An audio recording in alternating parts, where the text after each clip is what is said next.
नमस्कार। India digital India बन चुका है, ये मैं नहीं कह रही हूँ, सुनो। डिजिटल इंडिया अभियान ने भारत के ग्रामीण क्षेत्र में एक नई डिजिटल क्रांति को जन्म दिया है। 2014 के पहले हमारे देश में 100 से भी कम ग्राम पंचायतें ऑप्टिकल फाइबर से जुड़ी हुई थी। अगर ऐसा है तो इंडिया के अंदर राशन लेने चाहो तो फिंगरप्रिंट लगता है, यूरिया लेने चाहो तो फिंगरप्रिंट लगता है, और यहाँ तक कि पेंशन लेने तक जाती है कोई बुजुर्ग तो वहाँ पर भी फिंगरप्रिंट लगता है। लेकिन हमारे इंडिया में हम लोग जब हर इलेक्शन में वोट डालने जाते हैं तब वहाँ पर फिंगरप्रिंट क्यों नहीं होता? सिर्फ हमारी उंगली पर स्याही क्यों लगा दी जाती है?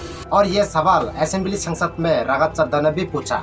जैसे इंडियन वोटर के पास राइट टू इलेक्ट है, वैसे ही राइट टू रिकॉल भी होना चाहिए। अगर देश का मतदाता अपने नेताओं को हायर कर सकता है तो वो नेताओं को फायर करने की शक्ति भी उसे मिलनी चाहिए। सर, हम एमपी एमएलए चुनते हैं, उसके बाद अगर वो काम ना करे, अपने वादे भूल जाए, जनता से दूर हो जाए तो 5 साल तक इंतजार करने के अलावा जनता के पास कोई ताकत नहीं है। चुनाव से पहले नेता जनता के पीछे और चुनाव के बाद जनता नेता के पीछे। और ये सवाल कहीं ना कहीं मुझे सही लगता है, क्योंकि कहीं ना कहीं 2026 में हम पुरानी तरीके से वोट डाल रही है। तो फिर वही हमारी इंडिया डिजिटल इंडिया कैसे हुआ? आप इस चीज के ऊपर आपका क्या राय है कमेंट में बताना। और ऐसे ही कुछ दिनों के बाद नॉर्थ ईस्ट में भी एडीसी इलेक्शन होगा, सोच समझ के वोट डालना। मैं क्यों आप लोगों को ऐसा बता रहा हूँ, सुनो।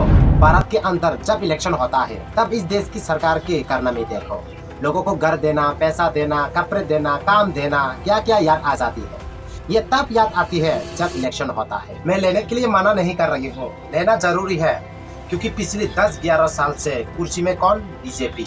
उस पावर में बीजेपी को किसने पहुंचाया? हम और आप लोग मिलकर वोट देने के बाद मिली है पावर। तो ये उनकी जिम्मेदारी है और लेना आपकी जरूरी है।